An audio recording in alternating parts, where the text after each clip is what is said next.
Media செய்திகள். இன்றைய தலைப்புச் செய்திகள். புதுச்சேரி முத்தல்பேட்டையில் சிறுமி கொலை வழக்கு விரைவு நீதிமன்றத்தில் நடைபெற்று வருகிறது. ஏப்ரல் 30ஆம் தேதி தீர்ப்பு வழங்கப்பட உள்ளது.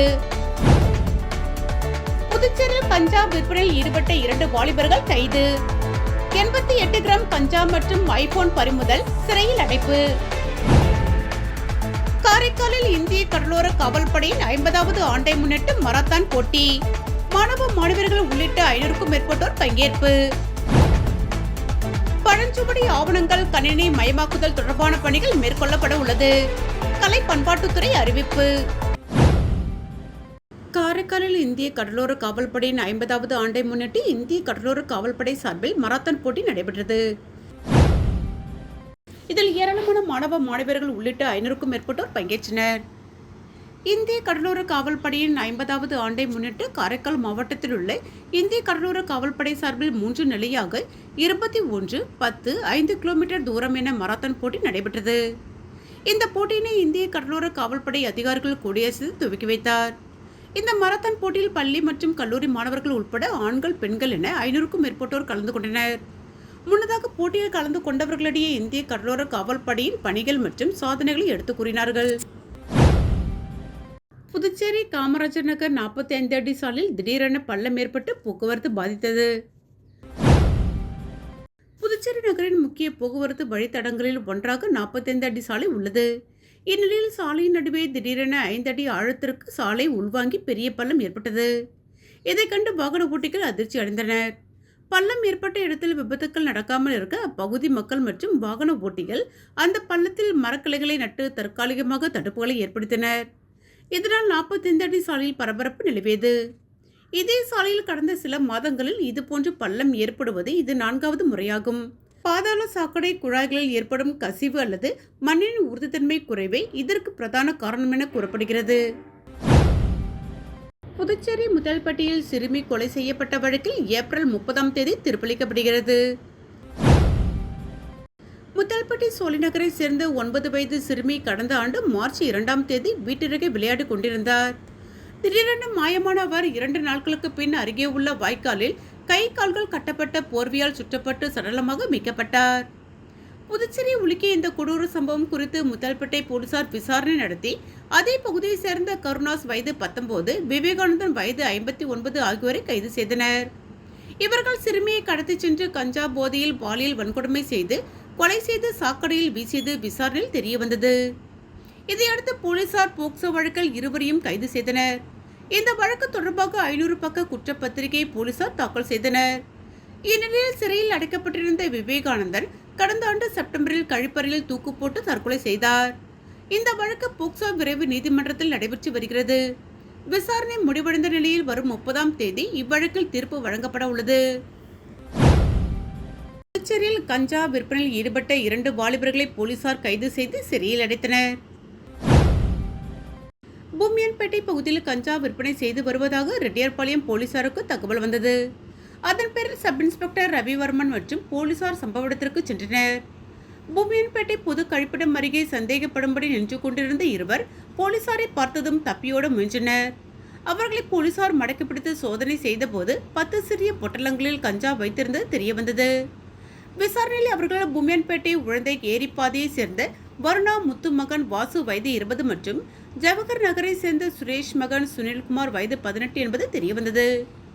இதனை அடுத்து அவர்களிடம் இருந்து 88 கிராம் கஞ்சா மற்றும் ஒரு கருப்பு நிற ஐபோன் ஆகியவற்றை போலீசார் பறிமுதல் செய்தனர். அவர்கள் மீது வழக்கு பதிந்து நீதிமன்றத்தில் ஆஜர்படுத்தி சிறையில் அடைத்தனர். புதுச்சேரி காவல்துறை சார்பில் மாநிலம் முழுவதும் நடந்த மக்கள் மன்றம் நிகழ்ச்சியில் பொதுமக்கள் அளித்த 48 புகார்களில் 26 புகார்களுக்கு உடனடி தீர்வு காணப்பட்டது. பொதுமக்களின் குறைகளுக்கு தீர்வு காண புதுச்சேரி, காரைக்கால், மாஹி, ஏனாம் உள்ளிட்ட அனைத்து பிராந்தியங்களிலும் மக்கள் மன்றம் நிகழ்ச்சி நடைபெற்றது. உருளைப்பேட்டை காவல் நிலையத்தில் சீனியர் எஸ்பி கலைவாணன், எஸ்பி சுருதி ஆரக்கட்டி ஆகியோர் புகார்களை பெற்று நடவடிக்கை எடுத்தனர். சைபர் கிரைம் போலீஸ் நிலையத்தில் எஸ்பி ராகவ், காரைக்கால் போக்குவரத்து போலீஸ் நிலையத்தில் சீனியர் எஸ்பி லட்சுமி சௌஜன்யா, எஸ்பிக்கள் சுபம், சுந்தர்கோஷ், பழனிவேல் ஆகியோர் கலந்து கொண்டனர். போக்குவரத்து பிரிவில் எஸ்பிக்கள் ரச்சனா சிங், பக்தவச்சலம் ஆகியோர் போக்குவரத்து புகார்களுக்கு தீர்வு கண்டனர். வடக்கு பிரிவில் எஸ்பி வம்சிதா ரெட்டி, மேற்கு பிரிவில் எஸ்பி சுப்பிரமணியன், ஐபிஎஸ் பயிற்சி அதிகாரி கதிரவன், தெற்கு பிரிவில் எஸ்பி ஜிந்தா கோதண்டராமன் ஆகியோர் அந்தந்த பகுதியில் முகாமிட்டனர். மாகியில் எஸ்பி வினோஜ்குமார் கட்ச் மற்றும் ஏனாமில் எஸ்பி வரதராஜன் ஆகியோர் தலைமையில் முகாம் நடைபெற்றது. முகாம்களில் மொத்தம் 35 பெண்கள் உட்பட 207 பேர் பங்கேற்று மனுக்களை அளித்தனர். இதில் மூத்த அதிகாரிகளிடம் நேரடியாக அளிக்கப்பட்ட 48 புகார்களில் 26 புகார்களுக்கு உடனடி தீர்வு காணப்பட்டது. மற்ற புகார்கள் மீது விரைந்து நடவடிக்கை எடுக்க அந்தந்த நிலையில் பொறுப்பு அதிகாரிகளுக்கு உத்தரவிடப்பட்டது. பழஞ்சுவடி ஆவணங்கள் கணினி மயமாக்குதல் தொடர்பான பணிகள் மேற்கொள்ளப்பட உள்ளதாக புதுச்சேரி கலை பண்பாட்டுத்துறை தெரிவித்துள்ளது. இதுகுறித்து துறை இயக்குநர் வெளியிட்டுள்ள செய்திக்குறிப்பில், புதுச்சேரி அரசு கலை பண்பாட்டுத்துறை வரலாற்று ஆவணங்களை டிஜிட்டல் வடிவில் ஆவணப்படுத்த அரசு அதிகாரிகள், தொல்லியல் ஆர்வலர்கள் மற்றும் மாணவர்கள் கொண்ட 2 சிறப்பு குழுக்கள் ஏற்படுத்தியுள்ளது. நாடு முழுவதும் உள்ள பழஞ்சுவடிகளை முறைப்படுத்தும் நோக்கில் நம் மாநில மொழிகளில் உள்ள புராதன விலை மதிப்பற்ற பழஞ்சுவடிகளை முழுமையாக கணினி மயமாக்குவது இதன் நோக்கமாகும். இந்த திட்டம் தொழில்நுட்ப அடிப்படையிலான முறையில் இந்தியாவின் பழஞ்சுவடி பாரம்பரியத்தை உரிய முறையில் பாதுகாக்கவும் பொதுமக்களும் வரும் சந்ததியினரும் பயன்படுத்தவும் வழி செய்யும். இந்த முயற்சியில் பொதுமக்களும் தன்னார்வலர்களும் பங்கேற்று கீழே கொடுக்கப்பட்டுள்ள இலவச அறிவார்ந்த பாரதம் செயலியை பதிவிறக்கம் செய்து தங்களிடம் ஏதேனும் தொன்மையான பழஞ்சுவடிகள், ஆவணங்கள் பிரெஞ்சு நிர்வாக அமைப்புக்கு முந்தைய இருப்பின் அவற்றை பதிவேற்றம் செய்து இந்த தேசப்பணியில் தங்களை ஈடுபடுத்திக் கொள்ளுமாறு கேட்டுக்கொள்கிறோம். இவ்வாறு அதில் கூறப்பட்டுள்ளது. பிரதமர் நரேந்திர மோடி நாட்டு மக்களிடம் உரையாடியது பாஜக தலைமை அலுவலகத்தில் பெரிய திரையில் ஒளிபரப்பப்பட்டது. பெண்கள் இடஒதுக்கீடு மசோதா தொடர்பாக எதிர்க்கட்சிகள் முன்வைக்கும் விமர்சனங்களுக்கு பதிலளிக்கும் வகையில் பிரதமர் மோடி நேற்று நாட்டு மக்களிடம் உரையாற்றினார். பிரதமரின் இந்த நேரலை உரை புதுச்சேரி மாநில தலைமை அலுவலகத்தில் ஒளிபரப்பப்பட்டது. மாநில தலைவர் ராமலிங்கம் தலைமையில் இந்த நிகழ்ச்சி நடைபெற்றது. இதில் மாநில பொதுச் செயலாளர் மோகன்குமார், துணைத் தலைவர்கள் ரத்தினவேல், பாஸ்கர், முன்னாள் எம்எல்ஏ அசோக் பாபு, மாநில பொருளாளர் ராஜகணபதி மற்றும் மகளிர் அணியைச் சேர்ந்த ஏராளமானோர் உற்சாகத்துடன் கலந்து கொண்டனர். தமிழக படைப்பாளர் கட்சி பண்ருட்டி வேட்பாளர் இருசக்கர வாகனத்தில் தன்னிச்சையாக பிரச்சாரம் செய்து வருவது ஆச்சரியத்தை ஏற்படுத்தியுள்ளது. கடலூர் மாவட்டம் பண்ருட்டி சட்டமன்ற தொகுதியில் போட்டியிடும் தமிழக படைப்பாளர் கட்சியின் வேட்பாளர் பிரகாஷ் நெல்லிக்குப்பம் சுற்றியுள்ள பகுதியில் இருசக்கர வாகனத்தில் தன்னிச்சையாக பிரச்சாரம் செய்தார். கடந்த 3 முறை சட்டமன்ற தேர்தலுக்காக போட்டியிட்டு இருக்கிறேன். எனவே மக்களுக்கும் நான் நேரடியாக எளியவனாகவே தொண்டு செய்வேன் என்றும், முதல் முறை பெரிய வண்டியை வைத்து பிரச்சாரம் செய்தேன். 2வது முறையும் அதேபோல் இருந்தபோதும் இருசக்கர வாகனத்தில் பிரச்சாரம் செய்வது எளிய மக்களின் பிரச்சனைகளை நெருங்கி பேசுவதற்கான வாய்ப்பு கிடைத்துள்ளதால் நான் இருசக்கர வாகனத்தில் பிரச்சாரம் செய்கிறேன் என்றும் அவர் கூறினார். மருத்துவம், ரேஷன் பொருட்கள், இரத்த தானம் போன்றவற்றை வாட்ஸ்அப் குழு மூலம் மக்களுக்கு வீட்டுக்கு செல்லும்படி ஏற்பாடு செய்யப்படும் எனவும் குறிப்பிட்டார். பின்பு தமிழக படைப்பாளர் கட்சியின் பண்ருட்டி வேட்பாளராக என்னை பெருவாரியான வாக்கு வித்தியாசத்தில் வெற்றி பெற செய்யுமாறு பிரச்சாரத்தில் கூறினார். காரைக்காலில் உதவி சப் இன்ஸ்பெக்டர் கூடுதல் பணிசுமை காரணமாக இறந்த சம்பவம் காவல்துறை வட்டாரத்தில் பெரும் பரபரப்பை ஏற்படுத்தியுள்ளது. காரைக்கால் பிராந்தியத்தில் இந்திய ரிசர்வ் பட்டாலியனில் ஏஎஸ்ஐயாக பணிபுரிந்து வந்த வேல்முருகன் வயது 45 கடந்த 30 நாட்களாக காரைக்கால் கலெக்டர் அலுவலகத்தில் பாதுகாப்பு பணியில் ஈடுபட்டு வந்தார். கடந்த 16ஆம் தேதி மதியம் வேலைக்கு சென்ற இவர் இரவு வேலையை முடித்துவிட்டு வீட்டிற்கு சென்று படுத்தவருக்கு நள்ளிரவில் திடீரென உடல்நிலை பாதிக்கப்பட்டது. உடன் அவரை காரைக்காலில் உள்ள தனியார் மருத்துவமனையில் சேர்த்தனர். பரிசோதனையில் மூளைக்கு செல்லும் நரம்பில் இரத்த அழுத்தம் ஏற்பட்டிருப்பது தெரியவந்தது. உடன் அவரை மேல் சிகிச்சைக்காக திருச்சியில் உள்ள தனியார் மருத்துவமனையில் சேர்த்தனர். அங்கு அவர் சிகிச்சை பலனின்றி நேற்று இறந்தார். இந்நிலையில் வேல்முருகன் இறப்பதற்கு முன் பேசிய ஆடியோ சமூக வலைதளத்தில் வைரலாகி வருகிறது. அதில் 2 பேரை மட்டுமே டியூட்டி போடுகிறீர்கள், எங்களால் எப்படி டியூட்டி பார்க்க முடியும்? வேலைக்கு வந்து போகும் நேரத்தை குறிப்பிட்டு சொல்லுங்கள். மேலதிகாரிகள் ஒரு சில அடிமைகளை வைத்துள்ளார்கள், அவர்கள் மட்டும்தான் வேலை செய்ய வேண்டும். சிபாரிசு மூலம் வருபவர்கள் வேற லெவல், நாமெல்லாம் அவர்களுக்கு கொத்தடிமைகள் என ஆதங்கத்துடன் பேசியுள்ளார். சமூக வலைதளங்களில் வைரலாகி வரும் இந்த ஆடியோ காவல்துறை வட்டாரத்தில் பெரும் பரபரப்பை ஏற்படுத்தியுள்ளது. Manakula Vinayagar institute of technology கல்லூரியில் ஆண்டு இளன் 2026 என்ற பெயரில் கொண்டாடப்பட்டது.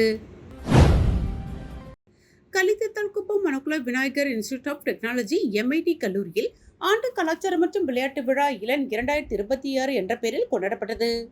கல்லூரி முதல்வர் மலர்கன் வரவேற்றார். தட்சசீலா பல்கலைக்கழக வேந்தர் தனசேகரன் தலைமை தாங்கினார். செயலாளர் நாராயணசாமி கேசவன், பொருளாளர் ராஜராஜன், இணை செயலாளர் வேலாயுதம், இணைவேந்தர் நிரா பிரியதர்ஷினி, வைஷ்ணவி ராஜராஜன், சூரியகுமார் ஆகியோர் வாழ்த்தி பேசினர். சிறப்பு அழைப்பாளர்களாக கேதிகா சர்மா, அனிஷ்மக் அனில்குமார், தீபிகா கலந்து கொண்டு மாணவர்களிடம் கலந்துரையாடினர். விழாவில் சிறப்பாக பணியாற்றிய ஆசிரியர்கள் கௌரவிக்கப்பட்டனர். விளையாட்டுப் போட்டிகளில் வெற்றி பெற்ற மாணவர்களுக்கு பரிசுகள் வழங்கப்பட்டன. தேசிய அளவிலான போட்டிகளில் பரிசுகள் வென்ற மாணவர்கள் கௌரவிக்கப்பட்டனர். விழாவில் கல்லூரி மாணவர்களின் பல்வேறு கலாச்சார நிகழ்ச்சிகள் நடைபெற்றன. கலாச்சார நிகழ்ச்சியை ஒருங்கிணைப்பாளர் வள்ளி மற்றும் கலாச்சார குழு உறுப்பினர்கள் ஒருங்கிணைத்தனர். விளையாட்டுகளை உடற்கல்வி இயக்குனர் மோகன் தலைமையில் ஒருங்கிணைத்தார். ஐடி துறை தலைவர் சிவகுமார் நன்றி கூறினார். மீண்டும் இன்றைய தலைப்புச் செய்திகள். புதுச்சேரி முத்தல்பேட்டையில் சிறுமி கொலை வழக்கு விரைவு நீதிமன்றத்தில் நடைபெற்று வருகிறது.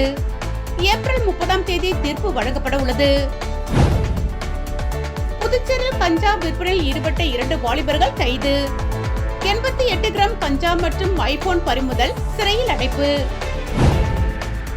காரைக்காலில் இந்திய கடலோர காவல்படையின் 50வது ஆண்டை முன்னிட்டு மராத்தான் போட்டி. மாணவ மாணவர்கள் உள்ளிட்ட 500க்கும் மேற்பட்டோர் பங்கேற்பு. பழஞ்சுவடி ஆவணங்கள் கணினி மயமாக்குதல் தொடர்பான பணிகள் மேற்கொள்ளப்பட உள்ளது. கலை பண்பாட்டுத்துறை அறிவிப்பு. இத்துடன் A1 மீடியா செய்திகள் நிறைவு பெற்றன. நன்றி.